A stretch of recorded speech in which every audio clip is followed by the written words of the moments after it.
എന്തൊക്കെയായിരുന്നു പുകില്? മുഖ്യമന്ത്രി പ്രധാനമന്ത്രിയെ കാണുന്നു, പിറ്റേ ദിവസം പിണറായിയുടെ വീടുകളിൽ റെയ്ഡ് നടക്കുന്നു, റെയ്ഡിന് പിന്നിൽ മുഖ്യമന്ത്രി വി സതീശനാണെന്ന് പറയുന്നു. ഇന്ന് വേണ്ട, ഇനി മാധ്യമപ്രവർത്തകരും മാധ്യമ ലോകവും ചാനലുകളും ഫേസ്ബുക്കും സോഷ്യൽ മീഡിയയും ജനങ്ങളും പ്രതിപക്ഷവും എതിർകക്ഷിയും ഭരണപക്ഷവും എല്ലാവരും കൂടെ ശരിക്കും പറഞ്ഞാൽ ആ 2 ദിവസം ആഘോഷിച്ചു. അപ്പോൾ ഈ ആഘോഷങ്ങൾക്കൊക്കെ വിരാമം ഇട്ടുകൊണ്ട് നമ്മുടെ മുഖ്യമന്ത്രി വി സതീശൻ മാധ്യമങ്ങൾക്ക് മുന്നിൽ പ്രത്യക്ഷപ്പെടുന്നു. അദ്ദേഹം പറയുന്നതൊന്ന് കേട്ടാലോ. ആദ്യമായി ഗവർണർ നടത്തിയ നയപ്രഖ്യാപന പ്രസംഗമാണ് ഇന്ന് നടന്നത്. അത് സർക്കാരിൻ്റെ നയങ്ങളുടെ പ്രതിഫലനമാണ്. കേരളം ഒരു പുതുയുഗത്തിലേക്ക് ചുവടുവയ്പ് നടത്തുകയാണ്. ഒരു പുതിയ കാലത്തിലേക്ക് കടന്നു വരികയാണ്.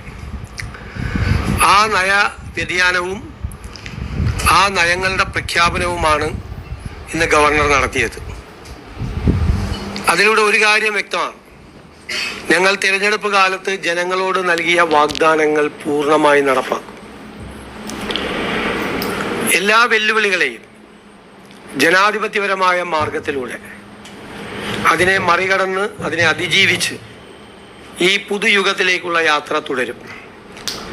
നിങ്ങൾക്കറിയാം, 5 ഇന്ദിരാ ഗ്യാരണ്ടികളും പ്രഖ്യാപിച്ച് നടപ്പാക്കും. 2 തീരുമാനമെടുത്തു കഴിഞ്ഞു. ബാക്കിയുള്ളത് അതിൻ്റെ സാമ്പത്തികമായ മറ്റ് കാര്യങ്ങൾ കൂടി പരിശോധിച്ച്, ഗവൺമെൻറ് തലത്തിൽ പരിശോധിച്ച് ഉചിതമായ സമയത്ത് മറ്റു പരിപാടികൾ കൂടി പ്രഖ്യാപിക്കും. ഞങ്ങളുടെ സ്വപ്ന പദ്ധതികൾ കേരളത്തിലെ ഒരു തുറമുഖ നഗരമാക്കി മാറ്റുക എന്ന വലിയ സ്വപ്നം, 2 അന്താരാഷ്ട്ര തുറമുഖങ്ങളെയും ഒരു കണ്ടെയ്നർ ടെർമിനലിനെയും 17 മിനി തുറമുഖങ്ങളെയും ഏകോപിപ്പിച്ചുകൊണ്ടുള്ള വലിയൊരു പദ്ധതിക്ക് ഈ സർക്കാർ തുടക്കം കുറിക്കും. ഏഷ്യയിലെ ഏറ്റവും പ്രധാനപ്പെട്ട ഏവിയേഷൻ ഹബ്ബാക്കും. കാരണം ചെറിയ സ്ഥലത്ത് 4 അന്താരാഷ്ട്ര വിമാനത്താവളങ്ങളാണ് നമുക്കുള്ളത്. അതിനാവശ്യമായ ഏവിയേഷൻ പ്രോജക്റ്റുകൾ ഞങ്ങളുടെ കയ്യിലുണ്ട്. ഏവിയേഷൻ ഹബ്ബാക്കി സൗത്ത് ഏഷ്യയിലെ ഏറ്റവും വലിയ ഏവിയേഷൻ ഹബ്ബാക്കി കേരളത്തെ മാറ്റാനുള്ള പദ്ധതിയാണ്. അതോടൊപ്പം തന്നെ 10,000 MSMEകൾക്ക്, ചെറുകിട ഇടത്തരം വ്യവസായ സംരംഭങ്ങൾക്ക് സർക്കാർ പലതരത്തിലുള്ള സഹായം നൽകും. അതെല്ലാം ബജറ്റിൽ പ്രഖ്യാപിക്കും. കാർഷിക മേഖലയെ ഉണർത്താനുള്ള പദ്ധതികൾ ഉണ്ടാവും. സഹകരണ പ്രസ്ഥാനം തകർന്നുകൊണ്ടിരിക്കുക, അതിനെ തിരിച്ചു കൊണ്ടുവരാനും അതിൻ്റെ വിശ്വാസ്യത ഉറപ്പുവരുത്താനും ഉള്ള പദ്ധതികൾ ആവിഷ്കരിച്ചുകൊണ്ടിരിക്കുക. ഉന്നത വിദ്യാഭ്യാസ മേഖലയെ പൂർണ്ണമായി ആധുനികവൽക്കരിക്കും. ലോകം മുഴുവൻ മാറിക്കൊണ്ടിരിക്കുമ്പോൾ നോളജ് എക്സ്പ്ലോഷൻ നടക്കുന്ന ഒരു കാലത്തിന് അനുയോജ്യമായ രീതിയിൽ ഏറ്റവും പുതിയ അറിവുകളെ മുഴുവൻ കേരളത്തിലേക്ക് കൊണ്ടുവന്ന് അതിനെ കേന്ദ്രീകരിച്ചുകൊണ്ടുള്ള ഒരു ഉന്നത വിദ്യാഭ്യാസ രംഗത്തുണ്ടാകുന്ന മാറ്റം, നമ്മുടെ സർവകലാശാലകളെ, സ്ഥാപനങ്ങളെ എല്ലാം വലിയ സെന്റേഴ്സ് ഓഫ് എക്സലൻസ് ആക്കി മാറ്റുന്നതിന് വേണ്ടിയിട്ടുള്ള ശ്രമമാണ് നമ്മൾ നടത്തുന്നത്. ക്ലൈമറ്റ് ചേഞ്ച് വളരെ പ്രധാനപ്പെട്ട ഒരു ഘടകമാണ്. തീർച്ചയായിട്ടും സർക്കാർ രൂപീകരിക്കുന്ന പദ്ധതികളിലെല്ലാം പ്രധാനപ്പെട്ട ഒരു ഘടകം നമ്മുടെ പരിസ്ഥിതിയും കാലാവസ്ഥാ വ്യതിയാനവും ആയിരിക്കും. സസ്റ്റൈനബിൾ ഡെവലപ്മെന്റ് ആണ്, സുസ്ഥിര വികസന മാതൃകയാണ് സർക്കാരിൻ്റെ ഏറ്റവും വലിയ താല്പര്യം. നമ്മൾ കേരളം ഇന്ന് നേരിടുന്ന ഏറ്റവും വലിയ വെല്ലുവിളികളിൽ ഒന്ന് മയക്കുമരുന്നാണ്. ആ മയക്കുമരുന്ന് ശൃംഖലയെ തകർക്കാൻ ഒരു വിട്ടുവീഴ്ചയും ഇല്ലാത്ത നടപടികളുമായി ഗവൺമെന്റ് പോകും. അതിന് വിവിധ വകുപ്പുകളെ ഏകോപിപ്പിക്കും. തീരപ്രദേശത്തെ ജനങ്ങളുടെ സങ്കടങ്ങൾ മാറ്റാനുള്ള നടപടികൾ ഉണ്ടാകും.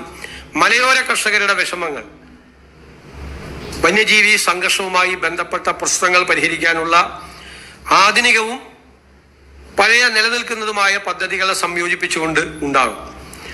പൊതുജനാരോഗ്യം, അതുപോലെ ക്യാൻസർ കെയർ, മാതൃശിശു ആരോഗ്യം, വയോജനങ്ങളുടെ ആരോഗ്യം, മാനസികാരോഗ്യം എന്നിവ ഉറപ്പാക്കിക്കൊണ്ട് ചികിത്സാ ചെലവ് കുറയ്ക്കാനുള്ള പദ്ധതികൾ ഉൾപ്പെടെ പൊതുജന ആരോഗ്യ മേഖലയെ ശക്തിപ്പെടുത്താനുള്ള പദ്ധതികളുണ്ടാവും. ആർട്ടിഫിഷ്യൽ ഇന്റലിജൻസിന് പ്രത്യേകമായ പരിഗണന കൊടുക്കും. വ്യവസായങ്ങളെ ആകർഷിക്കാനുള്ള ലാൻഡ് ബാങ്ക് രൂപീകരിക്കും. ഭൂപ്രശ്നങ്ങളുമായി ബന്ധപ്പെട്ട ഉപാധിരഹിത പട്ടയങ്ങൾ എവിടെയെല്ലാം കൊടുക്കാൻ പറ്റും അതെല്ലാം കൊടുക്കും. പ്ലാന്റേഷൻ മേഖലയിലെ നിയന്ത്രണങ്ങൾ മാറ്റാൻ ഉൾപ്പെടെ ഉള്ള ഭൂനിയമങ്ങൾ, കാലഹരണപ്പെട്ട ഭൂനിയമങ്ങൾ ഇന്നത്തെ കാലഘട്ടത്തിന് അനുയോജ്യമായ രീതിയിൽ അതിലാവശ്യമായ ഭേദഗതികൾ വരുത്തും. ദളിത് പ്രശ്നങ്ങൾ, SC/ST പ്രശ്നങ്ങൾ, അവരുടെ പ്രശ്നങ്ങൾ, അവരുടെ കുട്ടികളുടെ ഗ്രാൻഡ് ഉൾപ്പെടെയുള്ള ഗ്രാൻഡ്സ് ഉൾപ്പെടെയുള്ള കാര്യങ്ങൾക്ക് തടസ്സങ്ങളുള്ളത് നീക്കും. അവരുടെ ഭവന നിർമ്മാണ പദ്ധതികൾ, അവരുടെ ഭൂമി അവർക്ക് നൽകുന്നതിനുള്ള പദ്ധതികൾ ഉൾപ്പെടെയുള്ള കാര്യങ്ങൾ നൽകും. നമുക്ക് അപ്പോയിൻമെൻറ്റുകൾ നടക്കുമ്പോൾ 3 വർഷം കൂടുമ്പോൾ കൃത്യമായി പരിശോധിച്ച് ഈ SC/ST പിന്നോക്കം നിൽക്കുന്ന വിഭാഗങ്ങൾക്ക് കുറവുകൾ ഉണ്ടെങ്കിൽ അത് നികത്താനുള്ള സ്പെഷ്യൽ റിക്രൂട്ട്മെൻറ്റ് ഉണ്ടാകും. നിങ്ങൾക്കറിയാം, സീനിയർ സിറ്റിസൺസിന് വേണ്ടി പ്രത്യേകമായ വകുപ്പ് രൂപീകരിച്ച ഇന്ത്യയിലെ ആദ്യത്തെ സർക്കാരാണിത്. അത് വളരെ മികച്ച രീതിയിൽ അത് ആവിഷ്കരിക്കും. ടൂറിസം രംഗത്തും സമഗ്രമായ മാറ്റങ്ങൾ ഉണ്ടാക്കും. അതുപോലെ തന്നെ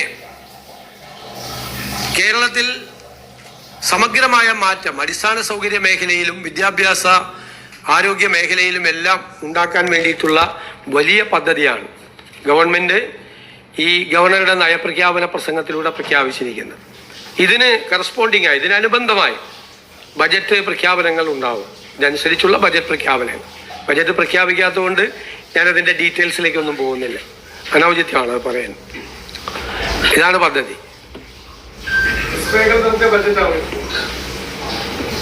തീർച്ചയായിട്ടും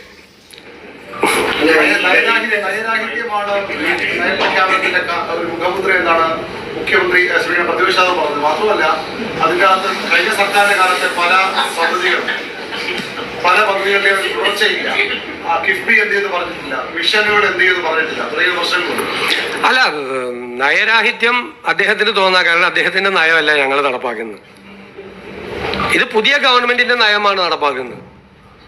ഇത് വളരെ വ്യത്യസ്തമായ നയമാണ്. സമീപനങ്ങളിലുള്ള മാറ്റം, വളരെ കാര്യമായിട്ടുള്ള മാറ്റമുണ്ട് സമീപനങ്ങളിൽ. ഇത് ഞങ്ങൾ പറഞ്ഞിട്ടാണ് തെരഞ്ഞെടുപ്പിൽ ജയിച്ചത്.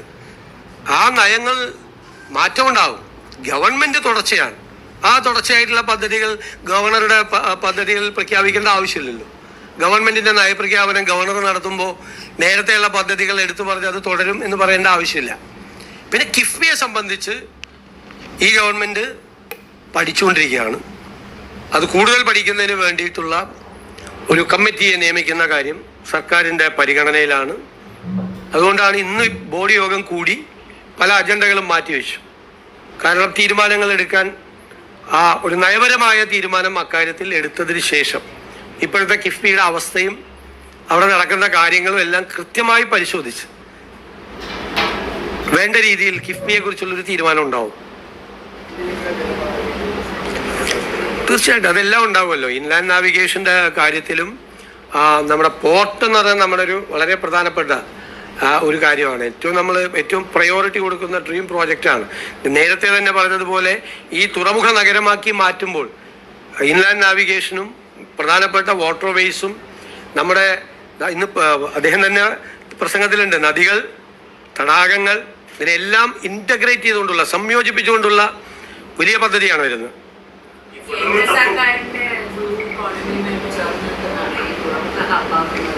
അതല്ല, ബ്ലൂ എക്കോണമി വേറെയാണ്, വേറെ പലതരത്തിലുള്ള കാര്യങ്ങളാണ്. ഇതല്ല, ഇത് അതിൻ്റെ അനുബന്ധമായി ആയിരക്കണക്കിന് ലക്ഷക്കണക്കിന് തൊഴിൽ സാധ്യതകൾ ഉണ്ടാവും.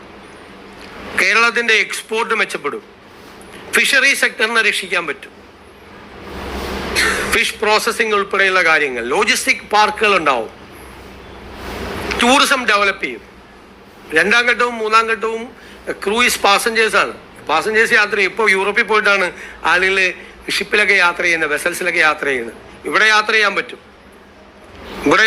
പറ്റും. ഇന്റേണലായിട്ടും പറ്റും, പുറത്തേക്കുള്ളത് പറ്റും.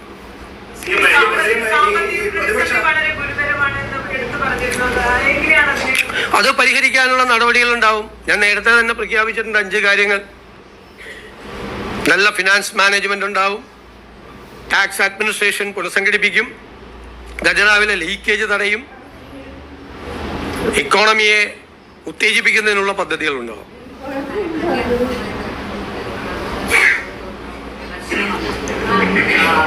ദേശീയ ഗീതം 2 സ്റ്റാൻസ മാത്രമേ ആലപിച്ചുള്ളൂ. അത് ഒരു പ്രോട്ടോകോളിന്റെ ലംഘനമാണ്. പിന്നെ അത് പോലീസ് ബാൻഡ് അല്ല, അത് വായിക്കേണ്ടിയിരുന്നു തുടങ്ങിയുള്ള കാര്യങ്ങൾ അദ്ദേഹം പറഞ്ഞിട്ടുണ്ട്. അല്ല, ഇത് നമുക്കും ഒരു പൊളിറ്റിക്കൽ ഐഡിയോളജിയുടെ ഫ്രെയിമിൽ നിന്നുകൊണ്ടല്ലേ നമ്മൾ പ്രവർത്തിക്കുന്നത്. നമുക്ക് ആ കാര്യത്തിൽ കൃത്യമായ തീരുമാനങ്ങളുള്ള ഒരു പാർട്ടിയാണ് ഈ മുന്നണിക്ക് നേതൃത്വം കൊടുക്കുന്നത്, മുന്നണിയുമാണ്. അപ്പോൾ അതനുസരിച്ചുള്ള കാര്യങ്ങളെ നമുക്ക് ചെയ്യാൻ കഴിയുള്ളൂ. അല്ല, അത് ആ തീരുമാനം പാർട്ടി എടുത്തിരിക്കുന്ന തീരുമാനത്തിന്റെ ഭാഗമായിട്ടല്ലേ ഞങ്ങളെല്ലാം പ്രവർത്തിക്കുന്നത്. മാത്രമല്ല, ഇതൊരു മാൻഡേറ്ററി ആയിട്ടുള്ള കാര്യമല്ല. ഇത് സംബന്ധിച്ചൊരു നിയമമൊന്നും പാർലമെന്റ് പാസ്സാക്കിയിട്ടില്ല. ഗൈഡ് ലൈൻസ് മാത്രമേ ഉള്ളൂ. വീട്ടിലൊരു ED റെയ്ഡ് നടന്നിരുന്നു. ഇപ്പോഴത്തെ പ്രശ്നമാണ്. അപ്പൊ അദ്ദേഹത്തിന്റെ മകളുടെ ബന്ധപ്പെട്ട ഒരു മാസപ്പടി കേസിലാണ് ഈ അന്വേഷണമെല്ലാം വന്നത്. അപ്പൊ ഈ കാര്യത്തിൽ മുഖ്യമന്ത്രി പലതവണ മാധ്യമങ്ങൾ ചോദിച്ചിട്ട് ഒരു പ്രതികരണം നടത്തിയില്ല. സർക്കാർ അറിയാതെയാണ് ഒരു പ്രതികരണം ആഭ്യന്തര മന്ത്രിയിൽ നിന്നുണ്ടായി. പക്ഷെ അവിടെ ഒരു വലിയ സുരക്ഷാ ലാപ്സും ഉണ്ടായി. കാരണം അന്ന് വാഹനങ്ങൾ അടിച്ചു തീർത്തു, ധാരാളം അക്രമങ്ങൾ അതുമായി ബന്ധപ്പെട്ട് അവിടെ നടന്നു. പക്ഷേ ഇത് ഒരു ലോ ആൻഡ് ഓർഡറിന്റെ ഒരു ഫെയിലിയർ ആയിട്ട് പലപ്പോഴും നോക്കുന്ന സംഭവം. ഇതെന്താണ് ഇതിനെ പറ്റിയുള്ള പ്രതികരണം? നേതാക്കളുടെ വീടുകൾ റെയ്ഡ് ചെയ്യുന്നു എന്നുള്ളതിലും കോൺഗ്രസിന്റെ ദേശീയ തലത്തിലുള്ള പൊളിറ്റിക്കൽ നിലപാട് കേരളത്തിലും പിന്തുടരുന്നുണ്ടോ? ആദ്യം ഞാനൊരു കാര്യം പറയട്ടെ. ഞാൻ എപ്പോഴാണ് മറുപടി പറയേണ്ടതെന്ന് തീരുമാനിക്കാനുള്ള അവകാശമെങ്കിൽ എനിക്ക് തരണം. നിങ്ങളോടാണ്. ഞാൻ മറുപടി പറഞ്ഞില്ല. മൗനി ബാബയാണ് 12 പ്രാവശ്യം ചോദിച്ചു. എങ്ങനെയാ ചോദിച്ചതെന്നറിയാം? ഒന്ന് രാവിലെ ഞാൻ വീട്ടിൽ നിന്ന് ഇറങ്ങിയതാണ് വീട്ടിൽ നിന്ന്. അപ്പം ചോദ്യം. അത് കഴിഞ്ഞിട്ട് ഞാൻ വീണ്ടും അകത്ത് കയറി കുളിച്ച് പുറത്തേക്ക് ഇറങ്ങിയപ്പോൾ വീണ്ടും മൈക്ക് വെച്ച് ചോദ്യം. ഞാൻ കേരള ഹൗസിലേക്ക് കയറുമ്പോൾ ചോദ്യം, ഇറങ്ങുമ്പോൾ ചോദ്യം. പിന്നെ ഞാൻ വണ്ടിയിൽ കയറിയിരിക്കുമ്പോൾ ഒരു മൈക്ക് എൻ്റെ മുഖത്ത് വന്നാണ് ഇടിച്ചത്. ഞാൻ ആരോടും പറഞ്ഞിട്ടില്ല ഇതുവരെ. ഇപ്പം നിങ്ങളോട് രഹസ്യമായിട്ട് പറയാം, എൻ്റെ മുഖത്താണ്. ഞാൻ ഒന്നും പറഞ്ഞില്ല, സത്യം. എന്നിട്ട് എന്നോട് അപ്പോഴും ഞാൻ ഒന്നും പറഞ്ഞില്ല. എപ്പോഴാണ് പറയേണ്ടതെന്ന് തീരുമാനിക്കാനുള്ള അവകാശമെങ്കിലും ദയവ് ചെയ്ത് എനിക്ക് തരാം. ദയവ് ചെയ്ത് എപ്പോഴാണ് ഒരു കാര്യത്തിൽ മറുപടി പറയാൻ വേണ്ടേ? ഞാൻ പഠിച്ചിട്ടല്ലേ പറയേണ്ടത്, മനസ്സിലാക്കിയിട്ടല്ലേ പറയേണ്ടത്, ഉചിതമായ സമയത്തല്ലേ പറയേണ്ടത്. ഞാൻ അങ്ങനെ ഒളിച്ചോടുന്ന ആളാണോ? അങ്ങനെയാണെങ്കിൽ ഞാൻ ക്യാബിനറ്റ് ബ്രീഫിംഗ് നടത്തി തുടങ്ങിയില്ലേ നിങ്ങളോട്? എത്ര പ്രാവശ്യം നിങ്ങൾക്ക് എല്ലാ അവസരങ്ങളും തന്നു? അപ്പം നിങ്ങൾക്ക് ചോദ്യം ചോദിക്കാനുള്ള അവകാശം പോലെ തന്നെ എനിക്ക് മറുപടി പറയാനുള്ള അവകാശം കൂടി എനിക്ക് തരണം. എന്നിട്ട് 12 പ്രാവശ്യം ചോദ്യം ചോദിച്ചിട്ട് പോയില്ല. 12 പ്രാവശ്യം, നിങ്ങൾക്ക് 24 പ്രാവശ്യം ചോദ്യം ചോദിക്കുക. എനിക്ക് മറുപടി പറയേണ്ട സമയം ഞാനല്ലേ തീരുമാനിക്കേണ്ടത്. അതെനിക്ക് തരണം. റിക്വസ്റ്റാണ്. അല്ലല്ല ഇങ്ങനെ അതല്ല. ഞാൻ അങ്ങനെ ആകണമെന്നാണോ നിങ്ങൾ പറയുന്നത്? ഞാൻ ക്യാബിനറ്റ് ബ്രീഫിംഗ് നടത്തുന്ന ആളാണ്. നോ. നിങ്ങൾ ചോദിക്കുമ്പോൾ അല്ലല്ല, നിങ്ങള് ഇല്ല ഞാനിപ്പോ വന്നിരിക്കുമല്ലേ. ഇല്ല നിങ്ങൾക്ക് അദ്ദേഹത്തിന്റെ അടുത്തേക്ക് പോലും പോകാൻ പറ്റില്ലായിരുന്നല്ലോ. പിന്നെയാണ് നിങ്ങൾ 12 പ്രാവശ്യം ചോദ്യം ചോദിക്കണം. നോ. നിങ്ങൾ അങ്ങനെ പറയല്ലേ, അങ്ങനെ ആക്കല്ലേ, അങ്ങനെ താരതമ്യം ചെയ്ത് നിങ്ങൾ അങ്ങനെ ആക്കല്ലേ. നിങ്ങൾ ഈ വിഷയം കേൾക്കണം. എനിക്ക് പറയാനുള്ളത് ഞാൻ പറഞ്ഞു. ഞാൻ മറുപടി പറയേണ്ട സമയം തീരുമാനിക്കുന്നത് ഞാനാണ്. കാരണം എനിക്കത് പഠിച്ചും മനസ്സിലാക്കിയിട്ട് പറയാൻ പാടില്ല. പെട്ടെന്ന് പറയാൻ പറ്റില്ല. ഞാൻ അതിൻ്റെ സമയം തീരുമാനിക്കേണ്ട, ഞാൻ അതിനുള്ള അവകാശം എനിക്ക് തന്നെ. അത് നിങ്ങളല്ല തീരുമാനിക്കേണ്ടത്. നിങ്ങൾക്ക് ചോദ്യം ചോദിക്കാം, അതിനുള്ള അവകാശം ഞാൻ എപ്പോഴും തരും. മനസ്സിലായല്ലോ? ആയതുകൊണ്ടാണല്ലോ പറയാൻ പോകുന്നത്. നിങ്ങളല്ല തീരുമാനിക്കേണ്ടത്, ഞാനാണ് തീരുമാനിക്കുന്നത്. അത്രേ എനിക്ക് അവകാശം വേണം. ഞാൻ പറയട്ടെ, ഞാൻ അതിന് ഉത്തരം പറഞ്ഞില്ലല്ലോ ചോദിച്ചതിന്. ഇതെന്താണ് സംഭവം? ഇതൊരു കേസ് ഓൾറെഡി കേന്ദ്ര ഏജൻസി രജിസ്റ്റർ ചെയ്ത കേസാണ്. കേന്ദ്ര ഏജൻസി രജിസ്റ്റർ ചെയ്ത കേസാണ് ആണല്ലോ. അന്വേഷണത്തിന്റെ ഭാഗമായിട്ടാണ് അവർ നടപടികൾ സ്വീകരിക്കുന്നത്. സംസ്ഥാന ഗവൺമെന്റ് ഇതിൻ്റെ അകത്ത് എന്ത് റോളാണുള്ളത്? ഒരു റോളും ഇല്ല സംസ്ഥാന ഗവൺമെന്റ്. ഞങ്ങളെ അറിയിച്ചിട്ട് പോലും ഇല്ല. പോലീസിനെ അറിയിച്ചിട്ടില്ല. അവരവിടെ നിന്ന് പിരിഞ്ഞു പോകാൻ നേരത്ത് പോലീസിനെ അറിയിച്ചിട്ടില്ല. ചെയ്ത എന്താണ്? ആഭ്യന്തര വകുപ്പ് ചെയ്ത് ഞാൻ ആഭ്യന്തരമന്ത്രിയെ പ്രത്യേകമായി അഭിനന്ദിക്കുകയാണ്. അദ്ദേഹമാണ് അവിടെ ആൾക്കൂട്ടം കൂടുന്നത് കണ്ടിട്ട് അവിടെ ഒരു ലോ ആൻഡ് ഓർഡർ സിറ്റുവേഷൻ ഉണ്ടാകരുത് എന്ന് കരുതി അങ്ങനെ ഒരു റെയ്ഡ് നടക്കുന്ന വിവരം ഗവൺമെന്റിനോ പോലീസിനോ അറിയില്ലാതിരുന്നിട്ടും അദ്ദേഹം പോലീസിനെ വിട്ട അദ്ദേഹമാണ്. കുറേ സംഘർഷങ്ങൾ ലഘൂകരിക്കാൻ കഴിഞ്ഞു.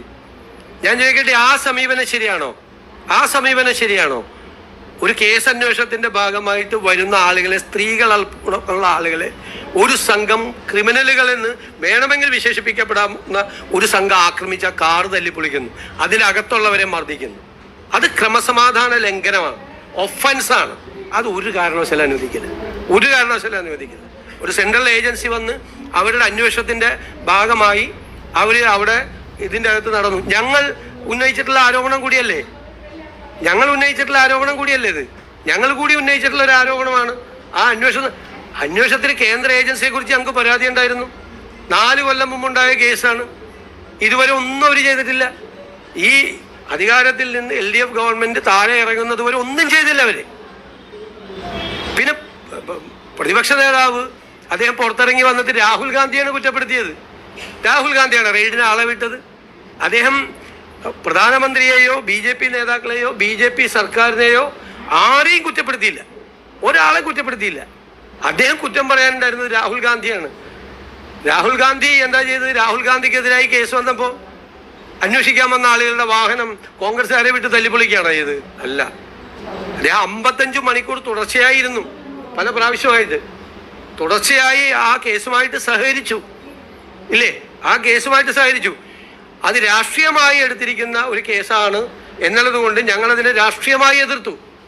ഈ കേസ് എടുത്തിരിക്കുന്നത് മുഖ്യമന്ത്രിയുടെ കുടുംബത്തിലെ ഒരു അംഗത്തിനെതിരായി കേസെടുത്തിരിക്കുന്നത് രാഷ്ട്രീയമാണെങ്കിൽ CPM-ന് രാഷ്ട്രീയമായി പ്രതിഷേധിക്കാം.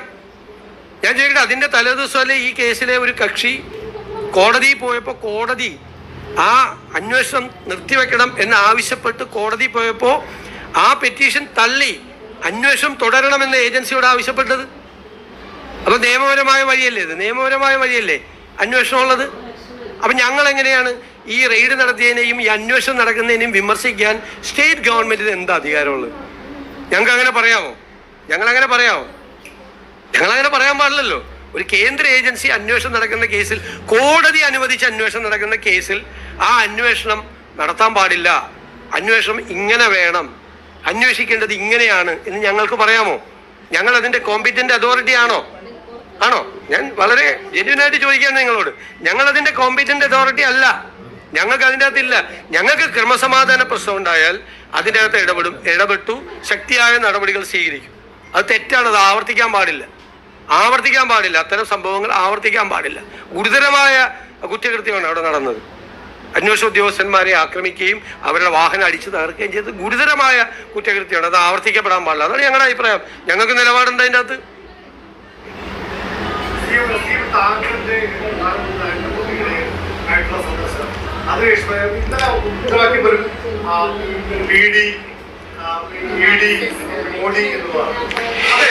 ഞാൻ ഈ സർക്കാർ വന്നതിന് ശേഷമുള്ള രണ്ടാമത്തെ തമാശയാണ്. ആദ്യത്തെ തമാശ 14 പ്രാവശ്യം റിക്കവറി നടത്താൻ പോയിട്ട് ഒന്നും ചെയ്യാതെ ഞങ്ങളുടെ സർക്കാർ വന്നതിൻ്റെ പിറ്റേ ദിവസം റിക്കവറി എറണാകുളത്തെ ഭൂമിയിൽ നടത്തിയപ്പോൾ അതിന് സമരം ചെയ്യാൻ പോയ മന്ത്രിമാരുടേതായിരുന്നു ആദ്യത്തെ തമാശ. ഇത് കേർട്ടസി കോളാണ്. എനിക്ക് മുൻപുണ്ടായിരുന്ന ശ്രീ പിണറായി വിജയൻ ഉൾപ്പെടെയുള്ള മുഴുവൻ മുഖ്യമന്ത്രിമാരും അവരുടെ സ്ഥാനമേറ്റ് കഴിഞ്ഞാൽ അവിടെ ആരാണ് പ്രധാനമന്ത്രിയെങ്കിലും പ്രധാനപ്പെട്ട മന്ത്രിമാരെ പോയി കാണുന്നത് കേർട്ടസി കോളാണ്. ഞാനും അത് ചെയ്തു. 2 പ്രാവശ്യവും മുൻ മുഖ്യമന്ത്രി അത് ചെയ്തിട്ടുണ്ട്. അദ്ദേഹത്തിൻ്റെ സമയത്ത് ഞാൻ ആദ്യമായിട്ടാണ് നരേന്ദ്രമോദിയെ നേരിൽ കാണുന്നത്. ഞാൻ ഉടനെ തന്നെ പറഞ്ഞു, പിണറായി വിജയൻ്റെ വീടൊന്ന് റെയ്ഡ് ചെയ്യണം നാളെ ED കൊണ്ട്. അപ്പോൾ ഉടനെ മോഡി അപ്പം തന്നെ ഫോൺ എടുത്ത് കുത്തി. എന്നിട്ട് പറഞ്ഞു, നാളെ രാവിലെ സതീശൻ വന്നിട്ട് ആദ്യമായിട്ടൊരു കാര്യം പറഞ്ഞാണ്, നാളെ രാവിലെ കംപ്ലീറ്റ് സ്ഥലത്ത് റെയ്ഡ് ചെയ്യണം. അപ്പോൾ ഞാൻ പറഞ്ഞു, ഒരു സ്ഥലത്ത് പോരാ, 12 സ്ഥലത്ത് ചെയ്യണം. ആ സതീശൻ പറഞ്ഞേക്കണത് 12 സ്ഥലത്ത് റെയ്ഡ് ചെയ്യാനാണ് പറഞ്ഞേക്കണത്. അങ്ങനെ 12 സ്ഥലത്ത് റെയ്ഡ് ചെയ്തു. ഇത് മുൻ മന്ത്രിമാരുൾപ്പെടെയുള്ള ആളുകൾ വരെ വന്ന് പത്രക്കാരോട് പറയാണ്. ഞാൻ ചിരിക്കണോ അല്ല കരയണോ ഇത് കേട്ടിട്ട്? നിങ്ങളൊന്ന് ആലോചിക്കും. നരേന്ദ്രമോദി ആദ്യമായിട്ട് കണ്ട് മുഖ്യമന്ത്രിയായിട്ട് കാണാൻ പോയപ്പോൾ ഇവിടുത്തെ പ്രതിപക്ഷ നേതാവായിരിക്കുന്ന അദ്ദേഹത്തിൻ്റെ വീട് റെയ്ഡ് ചെയ്യണമെന്ന് ഞാൻ പിണറായി വിജയൻ ഇതൊന്നും പറയില്ല കേട്ടോ. അദ്ദേഹം അങ്ങനെയൊന്നും പറയില്ല. എനിക്ക് അദ്ദേഹത്തെക്കുറിച്ച് എനിക്കൊരു റേറ്റിംഗ് ഉണ്ട് എൻ്റെ ഉള്ളിൽ. അദ്ദേഹം ഒന്നും പറയില്ല. പക്ഷെ നല്ലതാണിത്. എന്താണെന്നറിയാം, ഈ പണ്ടേ ഈ കമ്മ്യൂണിസ്റ്റുകാരെ കുറിച്ചൊരു പരാതിയുണ്ട്, ബലം പിടുത്തം കൂടുതലാണ്, സ്റ്റിഫാണെന്ന്. അതൊക്കെ കഴിഞ്ഞ് അവർ തമാശ പറയാൻ തുടങ്ങിയല്ലോ. അതിലെനിക്കൊരു സന്തോഷമുണ്ട്. തമാശ പറയാൻ തുടങ്ങിയല്ലോ. എന്താണ് നടക്കുന്നത് കേരളത്തിൽ? നരേന്ദ്രമോദിയെ കണ്ടു.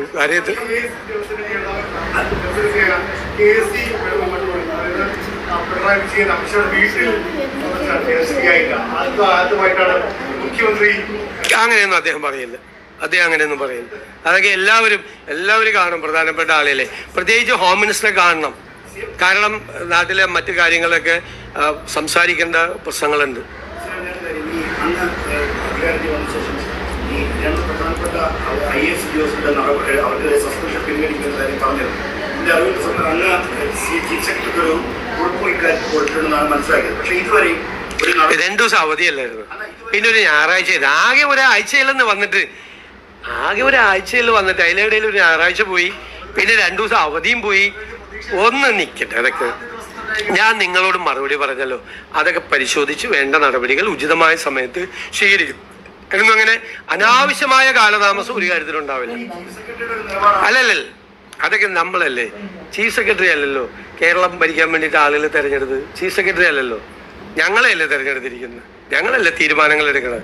അത് ഇംപ്ലിമെന്റ് ചെയ്യാണ് അദ്ദേഹം അടക്കമുള്ള ജോലി. അദ്ദേഹം അത് നന്നായിട്ട് ചെയ്യുന്നുണ്ട്. ഈ വിവാദമായ ഈ കേസിൽ, സമാനമായ കേസിൽ മന്ത്രിസഭയിൽ 2 പേര് പണം വാങ്ങിയെന്നുള്ള പേര് അതിനകത്തുണ്ട്. അതിന്റെ വിവാദങ്ങളും പ്രതിപക്ഷം ഇത് അല്ല, അതിൻ്റെ അകത്ത് ഞാൻ വളരെ മുൻപ് അസംബ്ലിയിൽ തന്നെ വ്യക്തമാക്കിയിട്ടുള്ളതാണ്. വ്യവസായ സ്ഥാപനങ്ങളിൽ നിന്ന് അല്ലെങ്കിൽ മുതലാളിമാരിൽ നിന്ന് എല്ലാ രാഷ്ട്രീയ പാർട്ടികളും പണം വാങ്ങിക്കും. എല്ലാ രാഷ്ട്രീയ പാർട്ടികളുടെയും ഫണ്ട് ഈ കമ്പനികളിൽ നിന്നൊക്കെയുള്ള ഫണ്ടാണ്. അങ്ങനെ CMRLന്റെ ആളിൽ നിന്ന് ഞങ്ങളുടെ പാർട്ടിക്കാർ മാത്രമല്ല, കേരളത്തിലെ എല്ലാ രാഷ്ട്രീയ പാർട്ടികളും ആ പണം മേടിച്ചിട്ടുണ്ട്. ആ പണം മേടിച്ചതല്ല ഇവിടുത്തെ കേസ്. ഇവിടുത്തെ കേസ് ഒരു കമ്പനിയും ആ കമ്പനിയും തമ്മിൽ നടത്തിയ ഇടപാടിൽ ആ കമ്പനിയുടെ അക്കൗണ്ടിലേക്ക്, എക്സാലോജി കമ്പനിയിലേക്ക് വലിയ തുക അയച്ചു കൊടുത്തു. ക്ലയൻറ്റ് സർവീസിന് വേണ്ടിയിട്ടാണ് അയച്ചു കൊടുത്തത്. എന്നാൽ ക്ലയൻറ്റ് സർവീസ് നടത്താതെ കള്ളപ്പണം വെളുപ്പിക്കാൻ വേണ്ടി മണി ലോണ്ടറിങ് ആണ്. അതുകൊണ്ടാണ് PMLA ആക്ട് വരുന്നത്. മനസ്സിലായില്ലേ? പ്രിവെൻഷൻ ഓഫ് മണി ലോണ്ടറിങ് ആക്ടിന്റെ പ്രൊവിഷൻസ് അട്രാക്ട് ചെയ്യുന്ന എന്നാണ് കേസിന്റെ ശരി. മെറിറ്റും ഡിമെറിറ്റും അല്ല ഞാൻ പറയുന്നത്. അതാണ് ആ കേസ്. അതും രാഷ്ട്രീയ നേതാക്കൾ ബിസിനസ്സുകാരിൽ നിന്ന് പണം മേടിക്കുന്നതും തമ്മിൽ എന്ത് ബന്ധമാണുള്ളത്? രാഷ്ട്രീയ നേതാക്കളും രാഷ്ട്രീയ പാർട്ടികളും എല്ലാവരുടെയും ഇപ്പൊ CPMന്റെ അക്കൗണ്ട് എടുത്ത് നോക്കിയാൽ അറിയാലോ. CPM ഈ വ്യക്തിയുടെ നിന്ന് CPM വാങ്ങിച്ചിട്ടുണ്ട് പണം. CPM നേതാക്കളൊക്കെ ആയിട്ട് വ്യക്തിപരമായ ബന്ധമുള്ള ആൾ, എൻ്റെ കോൺസ്റ്റിറ്റ്യുവൻസിയുടെ ഇപ്പുറത്തുള്ള ആളാണ്, ഞങ്ങൾക്കൊക്കെ പരിചയമുള്ള ആളാണ്. വ്യവസായിയായിട്ടുള്ള ഒരാളാണ്. കൊച്ചിയിലെ വലിയ പ്രധാനപ്പെട്ട സ്ഥാപനമാണത്. അത് അവരെ ഇന്ന് രാഷ്ട്രീയ പാർട്ടികളും രാഷ്ട്രീയ നേതാക്കന്മാരും സാമൂഹ്യ സംഘടനകളും അമ്പല കമ്മിറ്റിയും പള്ളി കമ്മിറ്റിയും പൈസ മേടിച്ചതല്ല ഇവിടുത്തെ കേസ്. മനസ്സിലായില്ലേ? അതാണ് വ്യത്യാസം. അത് ഞാൻ I have made it very clear in the floor of the assembly. അല്ല, ഞങ്ങൾ പറഞ്ഞല്ലോ, അതൊരു കേസ് അന്വേഷണത്തിന്റെ ഭാഗമാണല്ലോ. നമുക്കതിൻ്റെ അകത്ത് എന്താണ്, റെയ്ഡ് നടത്താൻ പാടില്ല, അന്വേഷണം നടത്താൻ പാടില്ല. ED എങ്ങനെ അന്വേഷണം നടത്തണമെന്ന് സ്റ്റേറ്റ് ഗവൺമെൻറ് പറയാൻ പറ്റുമോ? ഞാൻ വളരെ ഫെയർ ആയിട്ടാണ് നിങ്ങളോട് ചോദിക്കുന്നത്. ഗവൺമെൻറ്റിന് ചില പരിമിതികളില്ലേ? ഗവൺമെൻറ്റിന് പറയാൻ പറ്റുമോ? ED ഇപ്പോൾ CBI ഒരു കേസ് അന്വേഷിക്കുന്നു, നമ്മുടെ ഗവൺമെൻറ് തന്നെ റെക്കമെൻഡ് ചെയ്തിട്ടുണ്ട്, ഹൈക്കോടതി റെക്കമെൻഡ് ചെയ്തിട്ടുണ്ട്. CBI വരുമ്പോൾ ഉടനെ CBIയുടെ അന്വേഷണ ഉദ്യോഗസ്ഥനെ നമ്മുടെ DGPയോ മുഖ്യമന്ത്രിയോ ആഭ്യന്തരമന്ത്രിയോ വിളിച്ചു വരുത്തി ഈ അന്വേഷണം ഇങ്ങനെ വേണം എന്ന് പറയാൻ പറ്റുമോ? പറയാൻ പറ്റില്ല. അതൊരു കേസ് അന്വേഷണം നടക്കുകയാണ്. അതിൻ്റെ അകത്ത് രാഷ്ട്രീയമായിട്ടുള്ള വിഷയമുണ്ടെങ്കിൽ അത് CPM ആണ്, അവരത് പറഞ്ഞോട്ടെ. പിന്നെ നിയമപരമായ കാര്യങ്ങൾ ലംഘിച്ചുകൊണ്ടാണ് അന്വേഷണം നടക്കണമെങ്കിൽ anybody can approach A court. CMRL കോടതി പോയി ഈ അന്വേഷണം നിർത്തിവെക്കണമെന്ന് ആവശ്യപ്പെട്ടു. കോടതി ആ പെറ്റീഷൻ തള്ളിയിട്ട് ഈ അന്വേഷണം തുടരാൻ പറഞ്ഞു EDയോട്. അതിൻ്റെ പിറ്റേ ദിവസമാണ് EDയുടെ ഈ റെയ്ഡ് നടന്നത്. അപ്പം നമുക്ക് അതിൻ്റെ അകത്ത് പരിമിതികളുണ്ട്.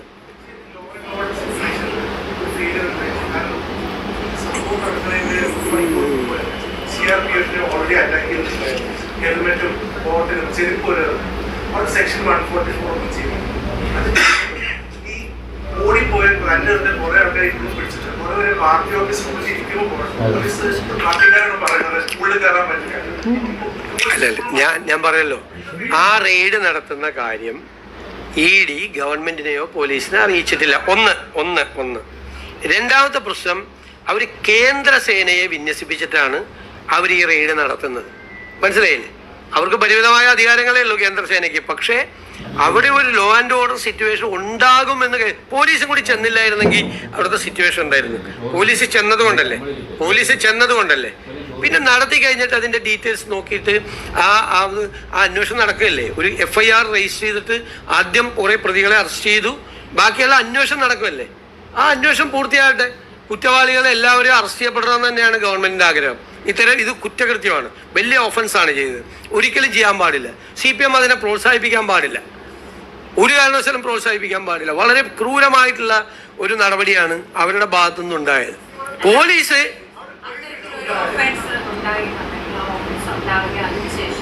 അതിൽ പങ്കെടുത്ത ആളുകൾ ഒരു പാർട്ടി ഓഫീസിലേക്ക് ഓടിക്കേറി അവിടെ അവർ തമ്പടിച്ചിരിക്കുകയാണ്. അപ്പോൾ ഒരു ലോ ആൻഡ് ഓർഡറിന്റെ ഒക്കെ ചുമതലയുടെ ADGP ആ പാർട്ടി ഓഫീസിന് മുൻപിൽ പോയി നിന്ന് നേതാക്കളുമായിട്ട് ആശയവിനിമയം നടത്തുകയും കൂടിയാലോചന നടത്തുകയും ചെയ്യുന്ന എന്ത് സന്ദേശം? ഞാൻ പറഞ്ഞുതരാം. ചില സംഘർഷങ്ങൾ ഉണ്ടാകുന്ന സമയത്ത് പോലീസ് കുറച്ചുകൂടി ബുദ്ധിപൂർവമായിട്ട് പെരുമാറണം. ആ പെരുമാറ്റമാണ് അവിടെ ഉണ്ടായതെന്നാണ് ഞാൻ കരുതുന്നത്. കാരണം ആ സംഘർഷം വേറൊരു തലത്തിലേക്ക് വളരാതെ ഇപ്പൊ നടന്ന സംഘർഷത്തിൽ ഒതുങ്ങി നിന്നുകൊണ്ട് ഇപ്പോൾ അവിടെ വേണമെങ്കിൽ പ്രകോപിപ്പിക്കാം, അല്ലെങ്കിൽ കർശന നടപടി, സ്ട്രിക്റ്റ് ആക്ഷൻ എന്ന് പറഞ്ഞിട്ട് പോലീസിന്, കേരള പോലീസ് വിചാരിച്ച ഏത് പാർട്ടി ഓഫീസിലേക്ക് ഇരച്ചു കയറാൻ പറ്റാത്തത്?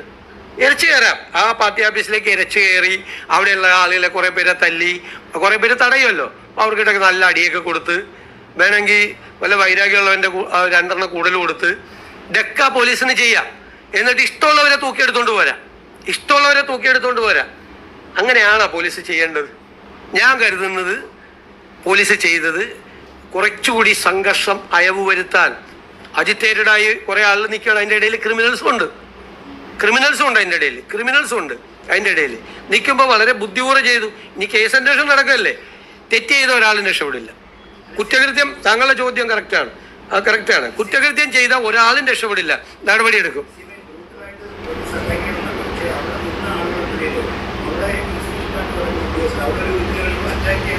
അല്ല, ഞാൻ പറഞ്ഞേ പോലീസ് അന്വേഷണം നടത്തിക്കൊണ്ടിരിക്കുകയാണ്. FIR രജിസ്റ്റർ ചെയ്ത് അന്വേഷണം ആദ്യഘട്ടത്തിലാണ് ഇത്രയും പേരെ അറസ്റ്റ് ചെയ്തത്, കോടതി അവരെ റിമാൻഡ് ചെയ്യുകയും ചെയ്തു. ആ അന്വേഷണം പൂർത്തിയാകട്ടെ. അതിലെന്തെങ്കിലും തെറ്റുണ്ടെങ്കിൽ നമുക്ക് അപ്പോൾ പരിശോധിക്കാം. പോലീസ് അന്വേഷണത്തിൽ നമ്മൾ ഇടപെടാൻ പാടില്ല. അല്ല, ഞാൻ കരുതുന്നില്ല. ഞാൻ അതുകൊണ്ടാണ് ഞാൻ അഭിനന്ദിക്കുകയല്ലേ ചെയ്തത് ആഭ്യന്തരമന്ത്രി TV കണ്ടിട്ടാണ് പോലീസിനെ വിട്ടത്. നയപ്രഖ്യാപനത്തെ സംബന്ധിച്ച് പ്രതിപക്ഷം വലിയ പ്രധാനപ്പെട്ട ഒരു ആരോപണം ഉന്നയിക്കുന്നത് ഈ ഫെഡറൽ തത്വങ്ങളുടെ ലംഘനം ഈ കേന്ദ്ര സർക്കാർ നടത്തുമ്പോൾ അതിനെതിരെ ഒരു വരി പോലും ഈ നയപ്രഖ്യാപനത്തിൽ പരാമർശമില്ല. സാമ്പത്തികമായ പ്രതിസന്ധിയിൽ സംബന്ധിച്ച് കേന്ദ്രത്തിന്റെ അവഗണന, അത് സംബന്ധിച്ച് ഒരു പരാമർശം എന്തുകൊണ്ട് നടത്തുന്നില്ല എന്നതാണ് പ്രതിപക്ഷ നേതാവ് തന്നെ ചോദിച്ചത്. ഇത് സംസ്ഥാനത്ത് അധികാരത്തിലേറിയ ഗവൺമെന്റ് നടപ്പാക്കാൻ പോകുന്ന പദ്ധതികളുടെ നയപ്രഖ്യാപനമാണ്. ഞങ്ങൾ ആ കോണ്ടെക്സ്റ്റിലാണ് ഞങ്ങളിതിനെ കണ്ടിരിക്കുന്നത്. സംസ്ഥാനത്ത് നടപ്പാക്കാൻ പോകുന്ന പദ്ധതികളുടെ പ്രഖ്യാപനം പോസിറ്റീവായിട്ടുള്ളൊരു കാര്യം. തുടക്കത്തിൽ തന്നെ പറയേണ്ട ഒരു പുതിയുഗ സൃഷ്ടിക്കായിട്ടുള്ള തുടക്കമായിട്ടാണ്. മനസ്സിലായില്ലേ നമ്മൾ ചെയ്തിരിക്കുന്നത്? കേന്ദ്രത്തിനെ വിമർശിക്കേണ്ട ഘട്ടം, ഞങ്ങൾ കേന്ദ്രമായിട്ടുള്ള ഇടപെടലുകൾ ഞങ്ങൾ ആരംഭിച്ചിട്ടേ ഉള്ളൂ. വിമർശിക്കുന്ന ഘട്ടം വരുമ്പോൾ വിമർശിക്കാം. ആദ്യമേ വിമർശിക്കുന്നത് എന്തിനാ? ഞങ്ങൾ പറയട്ടെ, ഞങ്ങളിതെല്ലാം പരിശോധിക്കട്ടെ. കിട്ടാനുള്ള പണം എത്ര? ഞങ്ങളെല്ലാം പരിശോധിക്കുന്നുണ്ട്. കിട്ടാനുള്ള പണം എത്രയാണ് അവിടെ നിന്ന്? എന്തുകൊണ്ടാണ് അത് തരാത്തത്? ഓഡിറ്റഡ് സർട്ടിഫിക്കറ്റ് കൊടുക്കാത്തതുകൊണ്ടാണോ? യൂട്ടിലിറ്റി സർട്ടിഫിക്കറ്റ് കൊടുക്കാത്തതുകൊണ്ടാണോ? കഴിഞ്ഞ സ്റ്റേറ്റ് ഗവൺമെന്റിന്റെ ഭാഗത്തു നിന്നുള്ള ഫെയിലിയർ കൊണ്ടാണോ പണം കിട്ടാത്തത്? എന്തുകൊണ്ടാണ് പണം തരാത്തത്? ഇതൊക്കെ ഞങ്ങൾ കൃത്യമായി പഠിച്ചുകൊണ്ടിരിക്കുകയാണ്. വൈറ്റ് പേപ്പർ ഇറക്കുമ്പോൾ കുറെ കൂടി കൃത്യമായ പിക്ചർ കിട്ടും. സാമൂഹിക മാധ്യമങ്ങളിൽ ഇനി ഇംഗ്ലീഷ് മാധ്യമങ്ങളിൽ പോസ്റ്റ് ഇട്ട ഒരു അധ്യാപകനെ സ്കൂളിലെ പ്രിൻസിപ്പൽ അദ്ദേഹം വിരമിക്കുന്നതിന് 2 ദിവസം മുമ്പ് സർവീസിൽ സസ്പെൻഡ് ചെയ്തിട്ടുണ്ട്. അതിന് കാരണമായിട്ട് പറയുന്നത് മുഖ്യമന്ത്രിയെ അപകീർത്തിപ്പെടുത്തിക്കൊണ്ടുള്ള ഒരു പോസ്റ്റ് ഇട്ടു എന്നുള്ളതാണ്. അപ്പൊ മുൻ മുഖ്യമന്ത്രിക്കെതിരെ അങ്ങനെ ചില കാര്യങ്ങൾ വന്നിട്ടുള്ളപ്പോൾ സമാന നടപടികൾ ഉണ്ടായിട്ടുണ്ട്. അത്തരത്തിലൊരു നയം തന്നെയാണ്. ഇത് കണ്ടായിരുന്നോ? പോസ്റ്റ് കണ്ടായിരുന്നോ? നിങ്ങളിനി പറ, നടപടി എടുക്കണ്ടേ? KSRTCയിൽ ഒരു ജീവനക്കാരിട്ടിരിക്കുന്ന പോസ്റ്റ്, എൻ്റെ മുഖം, എൻ്റെ നഗ്നനായ ഒരു പുരുഷൻ്റെ ബോഡി, അത് വെച്ചിട്ട് KSRTCയിൽ ഒരു ജീവനക്കാരൻ സോഷ്യൽ മീഡിയയിൽ പോസ്റ്റ് ചെയ്താൽ എന്താ ചെയ്യേണ്ടത്? എന്നോട് വന്ന് ചോദിച്ചു. അപ്പം ഞാൻ അതിൻ്റെ ഗൗരവമല്ല, അല്ലെങ്കിൽ വിട്ടേക്കാൻ പറഞ്ഞു. വല്ല വിമർശനമോ വല്ലതൊക്കെ ആണെങ്കിൽ വിട്ടേക്കാൻ പറഞ്ഞു. ഇതാണ് പോസ്റ്റ് ചെയ്തത്. ഇത് അനുവദിച്ചാൽ നിങ്ങളുടെയൊക്കെ കുടുംബാംഗങ്ങളെ പറ്റി ഇടും ആളുകൾ ഇല്ലേ? എന്തും ചെയ്യാം. നിങ്ങൾ ചോദിക്കുക, കേരളത്തിലെ പൊതുജനം വിലയിരുത്തട്ടെ. മുഖ്യമന്ത്രിയുടെ മുഖം വെച്ചിട്ട് അടിയിൽ വേറെ വളരെ നെയ്ക്കഡായിരിക്കുന്ന ഒരു പുരുഷന്റെ ശരീരഭാഗങ്ങൾ ചേർത്തിട്ടൊരു പടം ഇട്ടിരിക്കുക. ആ ആള് സർവീസിൽ 2 ദിവസം റിട്ടയർ ചെയ്യാൻ പോകണമെന്ന് എനിക്കറിയില്ല. പക്ഷെ ആൾക്കെതിരെ ഒരു നടപടി എടുത്തില്ലെങ്കിൽ അത് കൊടുക്കുന്ന മെസ്സേജ് എന്താ? നാളെ നിങ്ങളുടെയൊക്കെ പടമായിരിക്കും വരാൻ പോകുന്നത്. നിങ്ങളുടെയൊക്കെ പടം നിങ്ങൾക്ക് വല്ലതും ചെയ്യാൻ പറ്റുമോ? നിങ്ങളുടെയൊക്കെ പടം. ഈ സെക്രട്ടേറിയറ്റിലെ ഒരു ഉദ്യോഗസ്ഥൻ ഏതെങ്കിലും സെക്രട്ടേറിയറ്റിലെ ഒരു വകുപ്പിനെതിരെ നിങ്ങളൊരു മാധ്യമ വാർത്ത കൊടുത്തതിൻ്റെ പേരിൽ നിങ്ങൾക്ക് സ്ത്രീകളാകട്ടെ പുരുഷന്മാരാകട്ടെ നിങ്ങളെക്കുറിച്ച് അങ്ങനെ ഒരു ചിത്രം ഇട്ടാലോ, അപ്പോഴും ഞാൻ നടപടി എടുപ്പിക്കും. ഇത്രയുള്ള എനിക്ക് മറുപടി.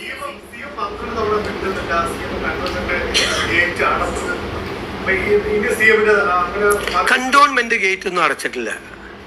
കണ്ടോൺമെന്റിലെ ഗേറ്റ് ഒന്നും അടച്ചിട്ടില്ല. ഇനി വേറെ തമാശയും കൂടി വന്നു. ഈ സംഭവം ഈ ED റെയ്ഡ് നടന്നതോടുകൂടി ഞാൻ എൻ്റെ സെക്യൂരിറ്റി കൂട്ടി, കമാൻഡോകൾ വന്നു എന്നൊക്കെ പറഞ്ഞിട്ട് വേറൊരു വാർത്തയും ഞാൻ കണ്ടു. ഒരു വാർത്തത്തിൽ ഒരു സെക്യൂരിറ്റിയും കൂട്ടിയിട്ടില്ല. ഞാൻ പറഞ്ഞില്ല, 40 വണ്ടിയിൽ നിന്ന് 3 വണ്ടിയിലേക്ക് മാറി. ആ വണ്ടിയായിട്ടാണ് ഞാൻ ഇന്നലെ മലപ്പുറത്തും പോയത്, കോഴിക്കോടും പോയത്. ഒരു വണ്ടി അഡീഷൻ ഉണ്ടായില്ല. ഏതോ ഒരു സ്ഥലത്തൊരു വീട് കാണിച്ചു തരാൻ വേണ്ടിയിട്ട് ഒരു പൈലറ്റ്, ലോക്കൽ പോലീസിൻ്റെ ഒരു പൈലറ്റ് വന്നു. അത് കഴിഞ്ഞപ്പോൾ ഞാൻ അപ്പം തന്നെ എൻ്റെ PSOയോട് പറഞ്ഞു, അതിപ്പോൾ തന്നെ വിട്ടേക്കാൻ പറഞ്ഞു. 4ാമത്തെ വണ്ടി വേണ്ടെന്ന് പറഞ്ഞു. എന്തൊക്കെ നുണകളാണ് പറഞ്ഞത്? എല്ലാ നുണകൾക്കും നമ്മൾ പറയാൻ പറ്റുമോ? എല്ലാ നുണകൾക്കും നമുക്ക് മറുപടി പറയാൻ പറ്റുമോ?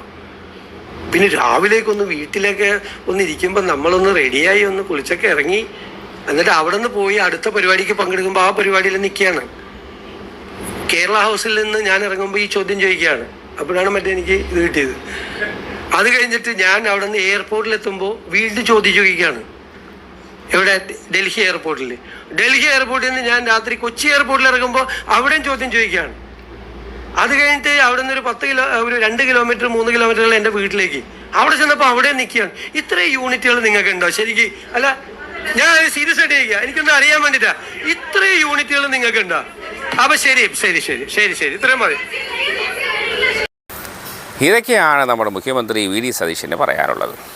കേട്ട് ബോധ്യമായല്ലോ എന്ന് കരുതി ഒന്നും ഇവിടെ അവസാനിക്കുന്നില്ല. വാർത്തകളും വിശേഷങ്ങളുമായി നമുക്ക് വേഗം കണ്ടുമുട്ടേണ്ടതുണ്ട്. അതൊരു ചിന്ന break. Have a nice day. Good luck.